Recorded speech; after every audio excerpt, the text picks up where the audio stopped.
Multiple protests were held in the Indian capital on Friday against the deadly attack in Indian-controlled Kashmir which killed at least 26 people, most of them tourists. According to Associated Press, protesters gathered in New Delhi, where markets were shut in protest against the attack. They waved Indian flags and repeated chants of "Down with Pakistan." India has described the massacre in which gunmen killed 26 people, most of them Indian, near the resort town of Pahalgam in India-controlled Kashmir as a terror attack. It accused Pakistan of backing it.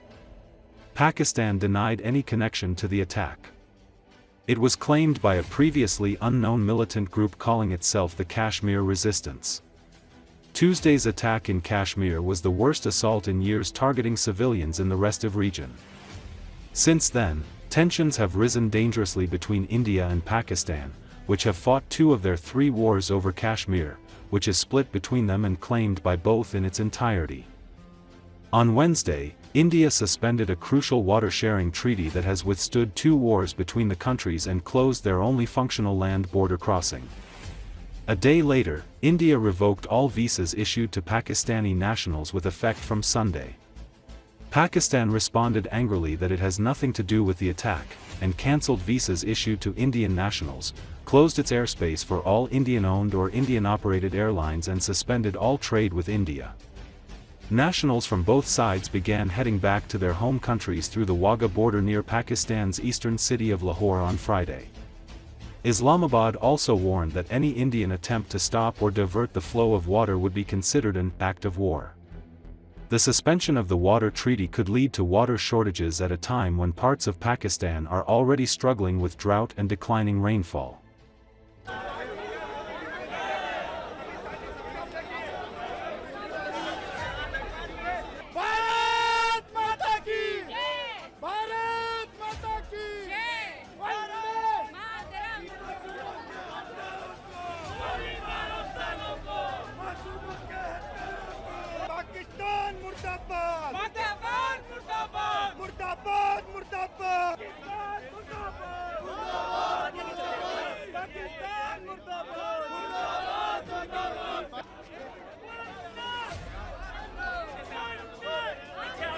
We want to give a straight message to whole world that India is united against terrorism, and we will leave no stone unturned until these terrorists get the punishment which they deserve.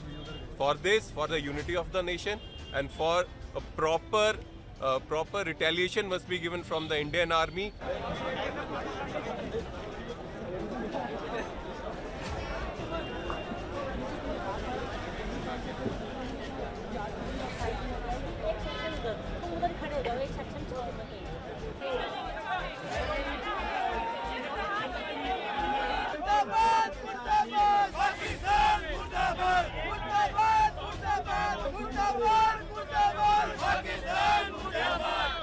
Modi ji, हमारी सहन शक्ति खत्म हो चुकी है। अब हमारी सहन शक्ति बिल्कुल जवाब दे चुकी है। अब हमें हमारे इसका इंतकाम चाहिए, हमें बदला चाहिए।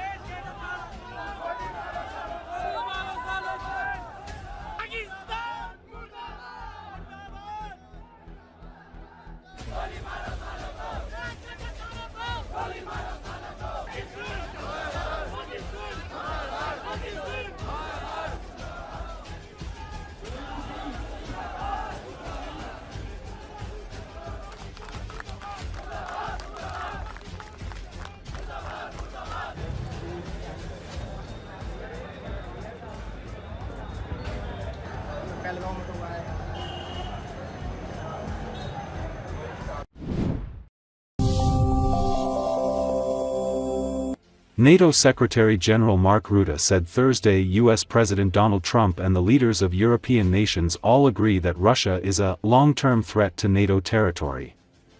According to Associated Press, Rutte made the comments while speaking to reporters outside the White House following a meeting with Trump and Norway's Prime Minister Jonas Gahr Støre.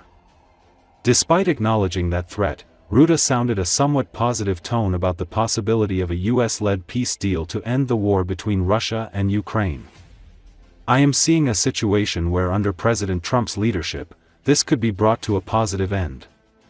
And that is very important and I really want to thank him for that," Rutte said. Asked whether Russian President Vladimir Putin really wants to agree to a peace deal, Rutte responded he doesn't know. I stopped reading his mind, we'll see, he said. But there is something on the table now I think where the Ukrainians are really playing ball. And I think the ball is clearly in the Russian court now. The NATO Secretary General made the comments after Trump said in the Oval Office meeting that Putin's concession to help forge a peace deal was by stopping taking the whole country, adding that was a pretty big concession. Rutte said he didn't want to talk about concessions from either side. I really believe that some huge steps have been taken over the last couple of days, he said. But I don't think it helps if I start to comment on itsy-bitsy bits of it. It doesn't work. So I'm going to do that. Rutte also said that NATO member defense spending has to be considerably higher than this famous 2%, which we wanted to achieve by 2024. It has to be considerably north of 3%. And this is based not on an assumption, but based on careful planning. We know exactly which capabilities we need to reach. We know the gaps there are to keep NATO territories safe, Rutte said. I'm not seeing a situation where the US is walking. I'm seeing a situation where under President Trump's leadership, this could be brought to a positive end. And that is very important, and I really want to thank him for that. How does the global trade work? Do you think the Russian president wants to make peace?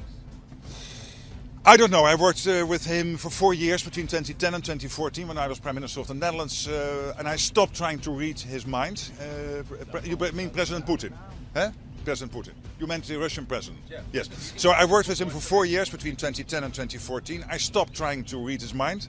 We'll see, but there is something on the table now, I think, where the Ukrainians are really playing ball.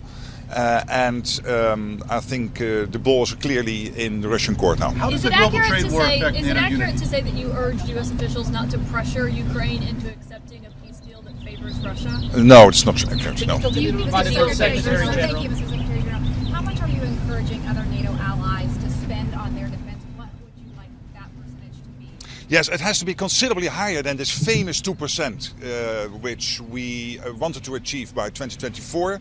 We have seen the last couple of days countries like Belgium and Spain and Italy saying we will reach the 2% in time for the summit.